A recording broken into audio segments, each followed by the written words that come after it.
Masechet Baba Batra Daf Kof Tet. We're talking about the order of precedence when it comes to the laws of inheritance. And so this is the final halacha that we're going to get to, that when someone dies, first it goes to his son. If he has no son, it goes to his daughter. If he has no son or daughter, then it goes to the father. And if the father is not alive, it goes to the paternal brothers. And if he doesn't have any, then it goes to his paternal uncles. So that is the order. And we derive it from these Pesukim, which are worth reviewing because we're going to make reference to them again today. So right after the daughters of Selofchad ask a question and get their answer. So here's a summary. If someone dies, uben en lo. So that means first it goes to the son. But if he doesn't have a son, then it goes libito, then it goes to a daughter. Now if he has no daughter, it goes to the deceased's brothers. And then if it says if he has no brothers, it goes to the father's brothers, his uncles. And then if he doesn't have even any uncles that are alive, then it goes to she'ero hakarov elav mi mishpachto. These are going to be important words. She'ero is something about a family, a close family member, flesh and blood, and also mishpacha, which are all key words. So what we see in the Pesukim is that it says son, daughter, paternal brothers, uncles. Curiously, it leaves out father. So now we're wondering, where does father come in? And yesterday we said, well, a father is going to be before the brothers of the deceased because of that word she'ero. Evidently, the word she'ero is referring to a father. We'll see why today.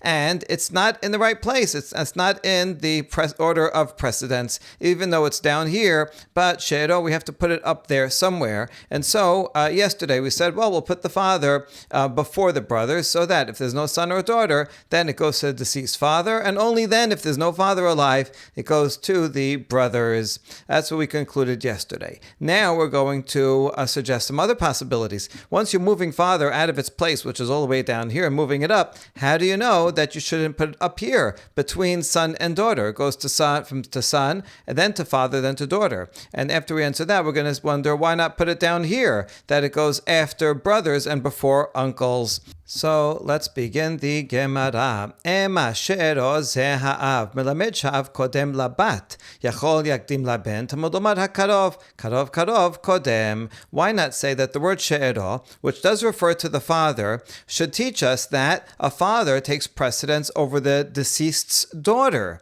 Now, maybe you'll think that the father will take precedence even over a son, that when someone dies, it goes to the father first. No, but that's why it says hakarov, the person that's closest. So the closer the person is, they will take precedence. And therefore the son surely will be called closer than the father. So the son is first, but after the son, why not put the father there? And say that she'ero is coming to teach us that a father takes precedence over the deceased's daughter.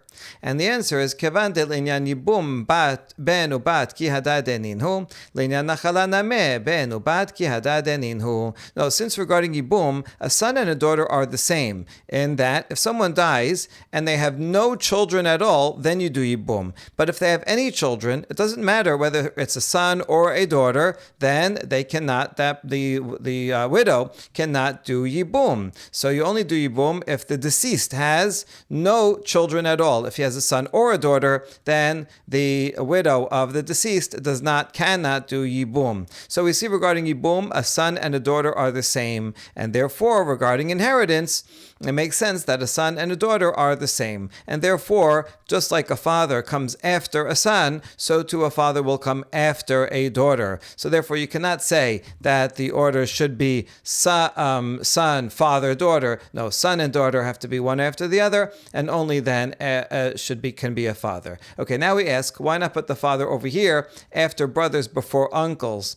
Ve'ema she'ero ze ha'av melamed sha'av kodem le'ache ha'av yachol yakdim la'achin tamud lomad hakarov karov karov kodem. So why not say the derasha like this, that she'ero again refers to the father, and this teaches that a father will inherit before the uncles of the deceased. Now, can it be that the father will even precede the brothers of the deceased? No, that's why the next word says hakarov, says she'ero hakarov. And that karov is always coming to tell us that someone who is a closer relative is going to take precedence over she'ero. So therefore, it has to be that the brothers come first, and then the father of the deceased, and then the uncles.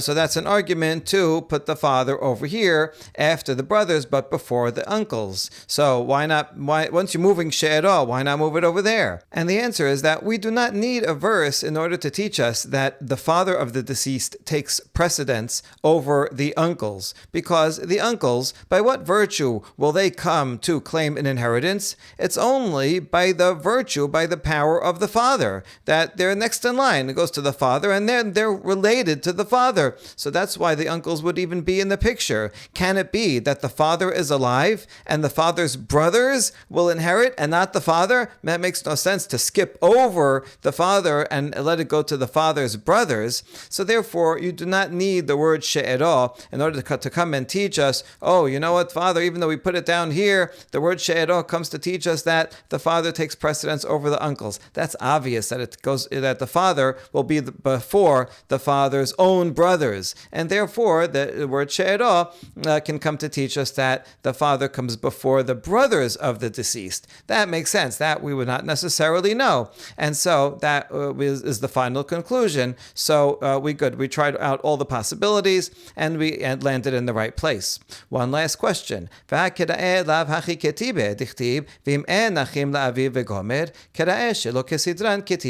Hold on, but we could have asked this all the way at the beginning. But the Pesukim don't say that, because look, the last Pasuk says, only if there are no brothers to the father, then you give the inheritance to the closest relative, the flesh and blood, the closest from the family. So this, and if you're saying she'ero is father, then it sounds like father comes after uncles. And we answer, no, it's out of order. This word she'ero, even though it's after everything on the list, but clearly it doesn't make sense that it should be that the father can be after the father's brothers, and therefore it has to be earlier. And so we put it right where it should be, between daughter and the paternal brothers, and that is the final conclusion.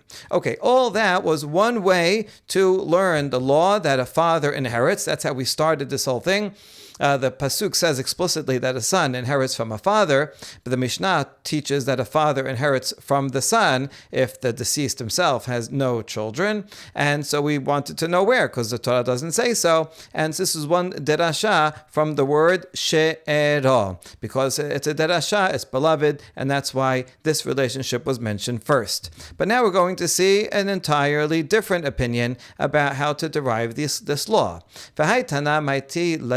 מהחד דתניא. את זאת דהרה של רבי ישמעאל ברבי יוסי. איש כי ימות ובן אין לו וגומר. במקום בת אתה מעביר נחלה מן האב, ואתה מעביר נחלה מן האב במקום אחין. The following Tanah derives a law as follows. As we learn in a Baraita, that Rabbi Ishmael gave the following interpretation. This is Rabbi Ishmael, the son of Rabbi Yosef. The Pasuk says, Ish ki yamutu ben en lo. If someone dies and he has no son, then it goes to his daughter. But notice that it uses a different verb over here than it usually does. The verb that usually says is latet. Untatem. So if there is no this relation, then give it to the next person. However, in this Pasuk 8, it says, if a person does not have a son, v'ha'abartem et nachalato libito, then you should pass it, not just give it, but pass it. And that has the sense of overriding what you would think would be a logical order, that the daughter kind of jumps up the scale and goes to a higher place than you would think. You pass over someone that you would expect to get it and instead give it to the daughter. So that's the idea that we're learning it from this pasuk as follows. When there is a daughter, then you remove move it, you pass it away from the father and give it to the daughter. In other words, we would think that after a son, a father would be next. That would be the logical conclusion. And then this pasuk says, avar, to say, no, take it away from whoever is going to be next and give it to the daughter. And so that means that you take it away from the father and give it to the daughter. So it goes son, then daughter, then father. But you do not remove the inheritance from the father when there are brothers, because the father will take precedence over the brothers. And that's why it doesn't use the word avar when it comes to the brothers, only when it comes to the daughter. And so since it has to say laha'avir regarding the daughter to pass over, meaning take it away from someone else and give it to the daughter, well, who else are you taking it away from? It must be the father. Hold on. How do you know that you should put the father in there? The father isn't even mentioned in the Pesukim at all. Maybe it means that when there is a daughter, then you should take it away from the brothers and give it to the daughter, but you do not take it away. But you do not take it away from the father even when there is a daughter. In other words, according to that, the laha'avir in this pasuk over here, you're going to take it away from someone and give it to the daughter. That's taking it away from the brothers. In other words, logically, you'd think that it would go son and then brothers of the deceased. And this pasuk says, no, you know what? We're going to put the daughter, who you might think is later down, lahavir, we're going to move her up. But it has nothing to do with the father. The father really is all the way down. How do you know that you should stick a father in here and say, well, son, then father would be logical, but the daughter takes precedence, and then it would be son, daughter, father, which is the conclusion we want to get to. How do you know? Maybe leave the father out, and the word v'habartem is coming to teach us that, or daughter you think would be after brothers, but we're going to pass on them and move her up the scale. So how do you know that we shouldn't read it like that? And the answer is, if that were so, you would not have to write the word v'habartem, because actually it's obvious, it's logical that a son and then daughter should go next, and a daughter should be next before brothers, because a son and daughter are immediate relations of the deceased, and so the son and daughter, that should go first. Nobody would think that brothers would go before the daughter of the deceased, and therefore you would not have to say v'habartem. You could just say untatem, that if there's no son, you give it to the daughter, and then you give, if there's no daughter, then you give it to the brothers. You would not have to use the special term.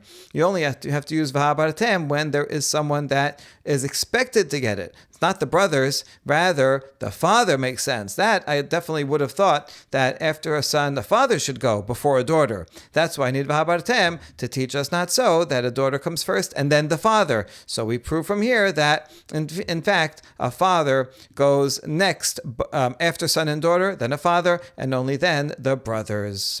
So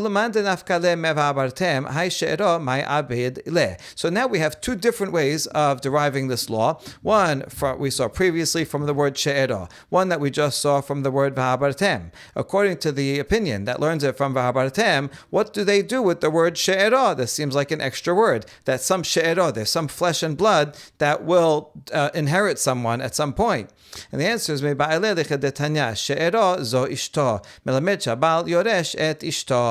it for the following braita. This is the word she'era comes to include one's wife. That if a wife dies, then her husband is actually the first in line to inherit from his wife. Curiously, the Pesukim don't say anything about a husband inheriting from his wife.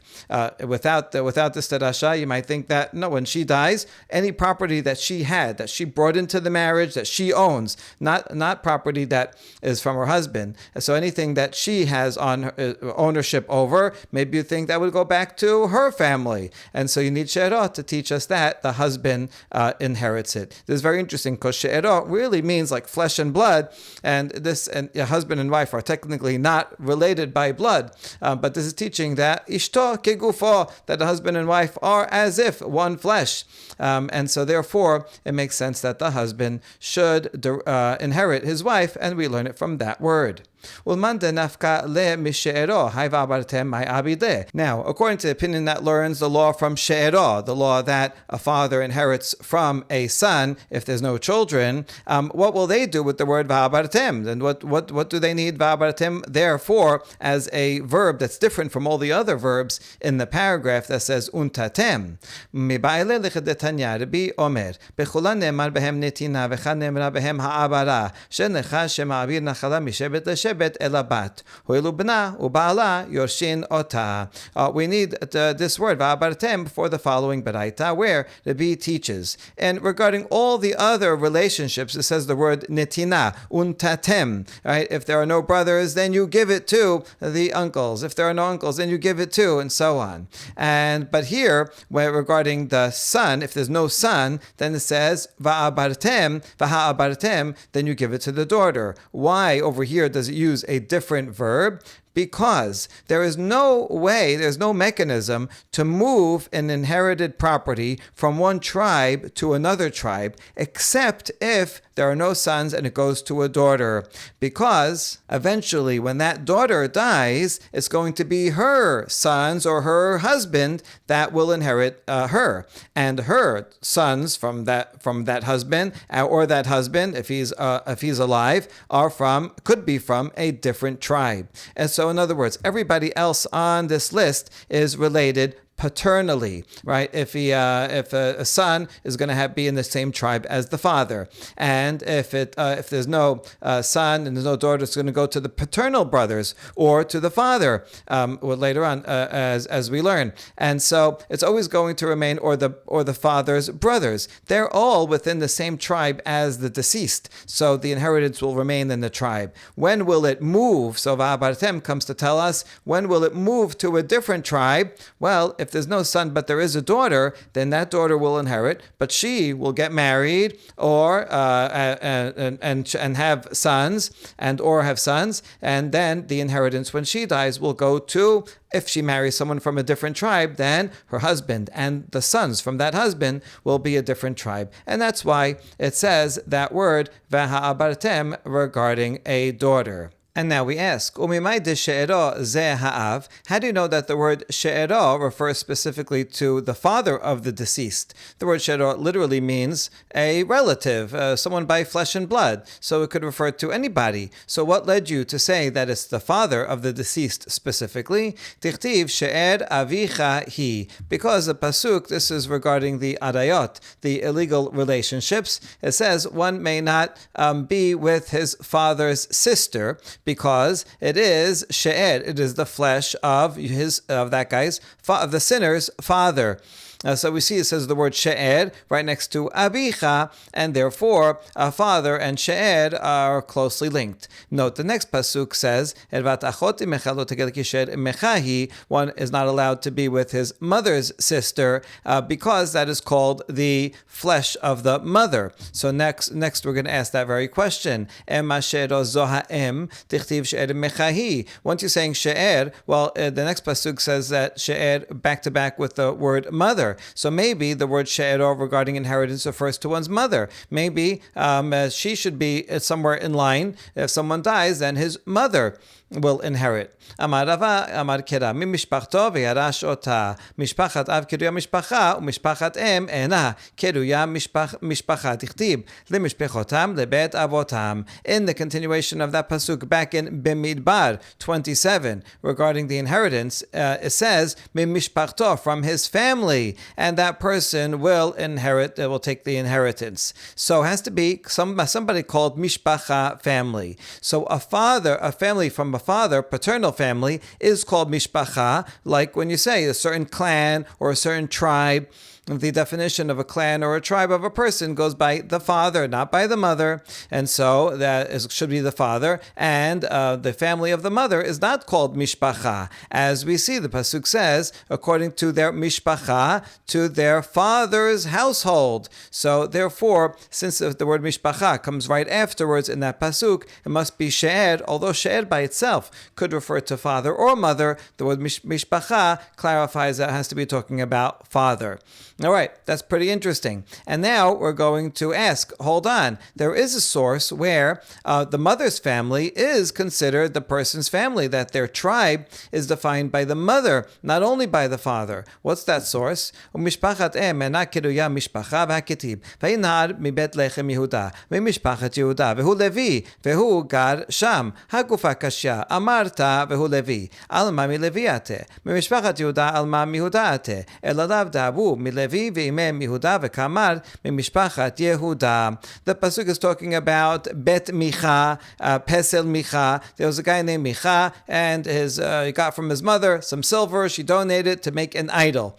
And he made an idol, and he set up a temple in Israel. Illegal, but he thought he was doing a good thing. And one day he needed a priest to serve in this idolatrous temple. And lo and behold, there was a young man from Bethlehem, Yehuda, and he was from the family of Yehuda. And he was a Levi, and he lived there, and Micha hired him to be the priest, even though it was an idolatrous temple. But even an idolatrous temple wants someone that's from good lineage. And so he is from a Levi, so he made him the Kohen of that idolatrous temple. Now, how can we understand the pasuk? It seems to be self-contradictory. On the one hand, it says he is a Levi. That means he's from the tribe of Levi. On the other hand, it says he's from Yehuda. That means he's from the tribe of Yehuda. Well, which one is it? Oh, it must be that on his father's side, he was from Levi, and his mother's side, he was from Yehuda. Even though it has to be his father's side was Levi, because then he would be appropriate to serve as a Levi, to serve as a Kohen in that place. So the Yehuda must be from his mother's side, and nevertheless, it says the word mishpacha regarding his mother's side, which is from Yehuda. So here we see a source that the mother's lineage is also considered an important identifier in the fundamental identification of a person, is called mishpacha. And so, if so, then back when we said she'er might mean that the father, or it could refer to the mother. So we have a problem. The answer is Amar Rava bar Rav Hanan la Gavra Dishme Levi. No, this guy, his name happened to be Levi. Levi could be a first name too. It wasn't referring to his tribe. So it says he was a young man from Bethlehem Yehuda. He was from the family of Yehuda. That's on his father's side, a family of Yehuda. And his name happened to be Levi. Okay, so but he's not from that tribe. His father is from Yehuda. So there is no proof from here that lineage goes by a mother. We ask, but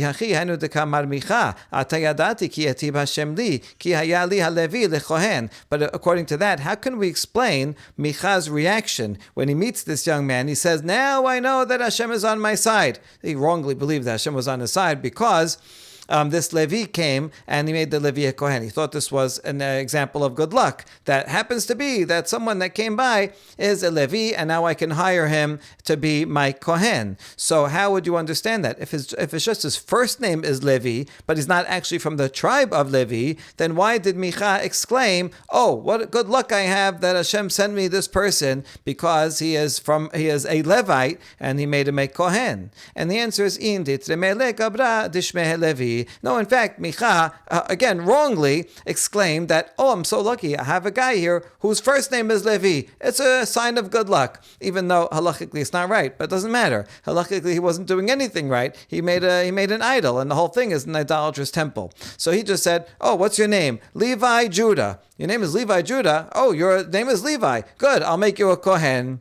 Okay. Vechi Levi Shemo. Now we ask, was Levi really his first name? V'alo Yonatan Shemo shene'emar. V'Yonatan ben Gershom ben Menashe hu ubanav hayu the Kohanim l'Shevet Hadani. Later on in the next chapter, it says that they moved this idol and the temple, and in that pasuk it says that his name was not Levi, but rather it was Yonatan. As it says, Yonatan, the son of Gershom, the son of Menashe, he and his sons were Kohanim for the tribe of Dan, that there in that place. So we see that his name was actually Yonatan, not Levi.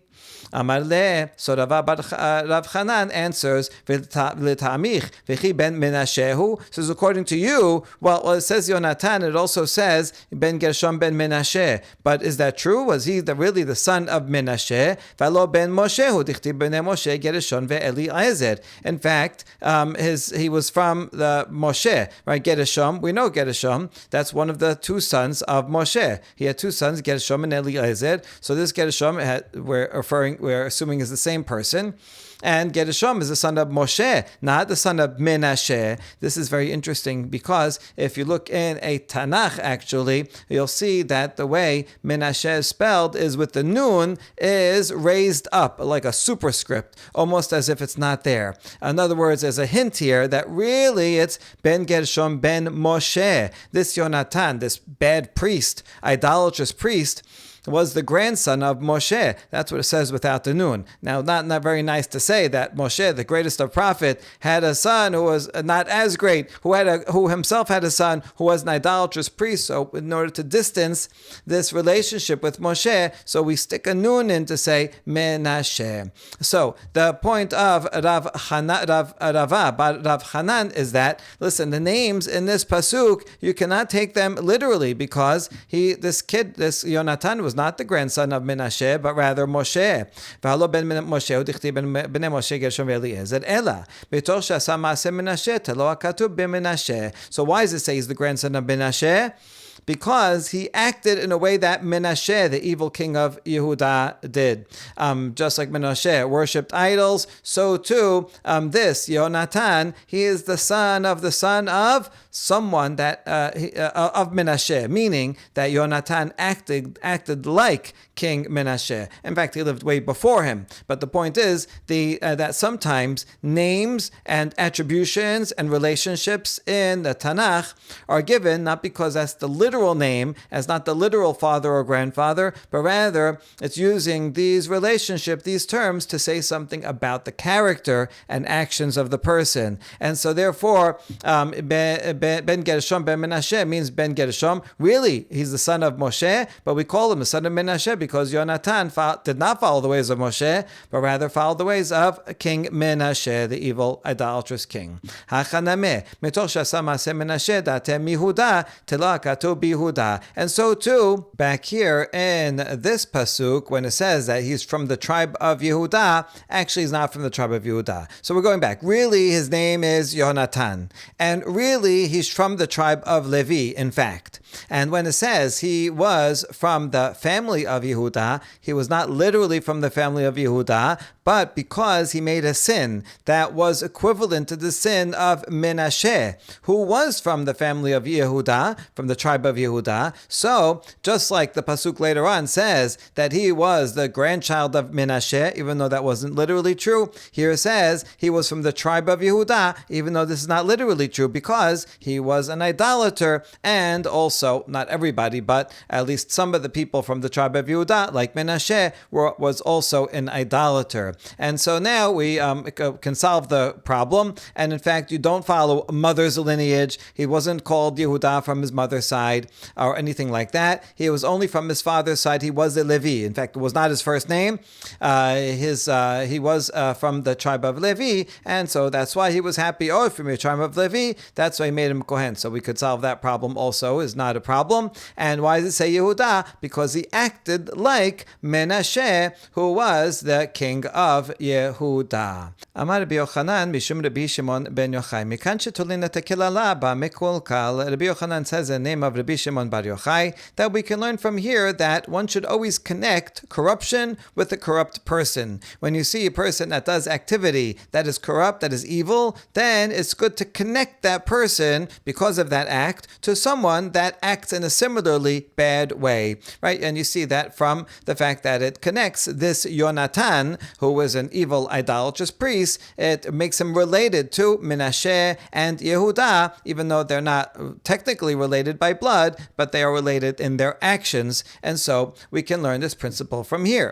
Rabbi Yosef bar Chanina amar mehacha. Rabbi Yosef, the son of Chanina, says, no, I have a different derivation. Ve'gam hu tov to'ar me'od ve'oto yaleda achare Avshalom. Ve'lo Adoniah ben Hagit ve'Avshalom ben Ma'acha. Regarding Adoniah, the son of David, King David, who rebelled against his father, it says that he was very handsome and he was given birth to after Avshalom, which sounds like they're the same mother, and this mother had Avshalom with David and this mother, and after Avshalom, then this mother gave birth to Adoniah. But this isn't true because Adoniah was the son of Hagit, and Avshalom's mother was named Ma'acha. So in fact, they're not related to each other. Why does the pasuk describe them as being one? This one was born after that one, as if they're coming from the same mother, as if they're full brothers. Rather, because he acted like Avshalom, just like Avshalom rebelled against his father, against the kingship of his father, and so therefore then Adoniah did the same thing, so it makes him related to Avshalom. You see, he's just like Avshalom. They may as well be brothers. They were paternal brothers no matter what, but now it's saying that they are full brothers, even though technically they're not, because it wants to relate the action, a corrupt act, to a corrupt person, so it connects both of their rebellions to Adoniah's rebellion to Avshalom himself, and it connects them by saying that they are fully related. Going to be now we can learn the very principle from this case of Adoniah, and now we can apply it here also. This Yehonatan, this idolatrous priest, even though he was not related to Menashe, because he acted like Menashe in terms of idolatry, that's why it says he is the grandson of Menashe. Amar Rabbi Elazar, Leolam yidbak adam batovim, sharem Moshe shenasa bat Yitro, yasa mimenu Yonatan. Aaron shenasa bat Aminadav, yasa mimenu Pinechas. Interesting that Rabbi Elazar says a person should always connect himself to good, meaning marry into a good family. That'll have an important effect on you and your children after you. Here's an example. Moshe married the daughter of Yitro. And Yitro, was he a good guy or a bad guy? If you read the simple reading of the Torah, it sounds like he's a very good guy. Moshe learned a lot of things from Yitro. On the other hand, since he was a Kohen in Midian, so what does that mean? So this Midrash is assuming that he was an idolatrous priest. So Moshe married the daughter of Yitro, who was an idolatrous priest, and what happened? His grandson ended up being Yitro, as we just said, right? That Yonatan was the son of Gershon, who was the son of Menashe, but take out the nun, and you see it's Moshe. So because he married into a family of an idolatrous priest, so even though Moshe was not touched by that, but still, this guy learned from his father's mother, father's mother's father, who was an idolatrous priest. And so you see, he had Yonatan. Whereas Aharon married the daughter of Aminadav. Aminadav, from a distinguished line, from Yehudah, not from an outsider, not from a Midianite, not from an idolatrous priest, but rather from Aminadav, the daughter of Aminadav. And because of that, he gave birth to, from his line was Pinechas, the hero of the story, who went and killed Zimri. And we ask, Pinechas lab mi Yitroate? Wait a second, Pinechas himself, wasn't he also from Yitro? V'haketiv Elazar ben Aaron lakach mo mibenot Putiel lo leisha. Elazar, the son of Aharon, Elazar is the father of Pinechas, he married one of the daughters of Putiel. Now who's Putiel? He's only mentioned here. My love that Yitro shepitem agalim la'avoda zara. So maybe Putiel is a nickname for Yitro. He's called that. The Putiel, Puti means to stuff. And is it not because he married Yitro, who fattened calves for idolatry? And so that means that he Elazar married one of the daughters of Yitro. And so it really should be the same. It doesn't make sense to say that Moshe had a grandson who was idolatrous because he married into Yitro, but not Aharon. Aharon had Pinchas, but over here it says that Aharon's son Elazar also married someone from the family of Yitro. So this is not a good proof. We answer, La de'atem Yosef shepitpet b'Yisro. Now this Putiel is not referring to Yitro, but rather Yosef, because the word pitpet can also mean who battled. He controlled his evil desire when Potiphar's wife was trying to seduce Yosef. He did not give in. Reuben. So really he married from someone from the family of Yosef, not from the family of Yitro. So the proof is good.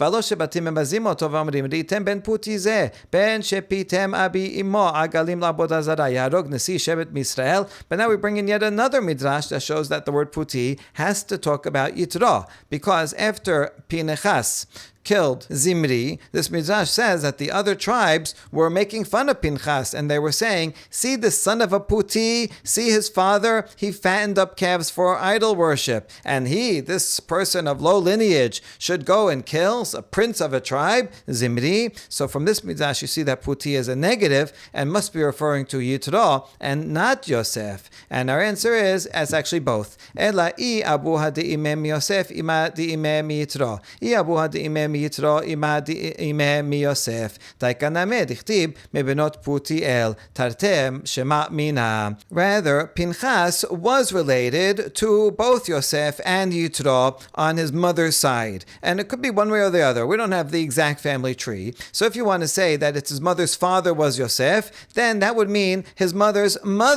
father was Yitro. Or it could be the other way around. Maybe his mother's father was Yitro, and his mother's father was from the tribe of Yosef. Either way, he's in fact both from Yosef and from Yitro, and that's why puti can mean both. And this is actually exact in the words, because it says Elazar married from the daughters of Putiel. He only married one person. So why does it say daughters of Putiel?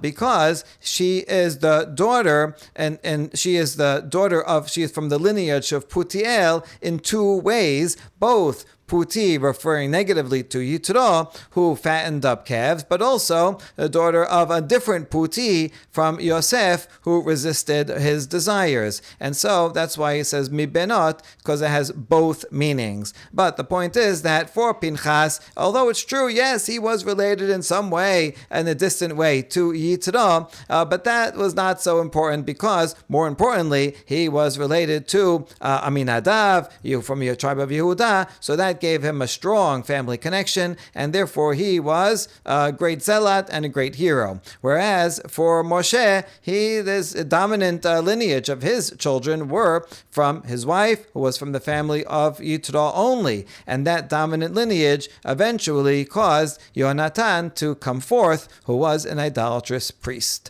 Baruch Adonai Le'olam, Amen ve'amen.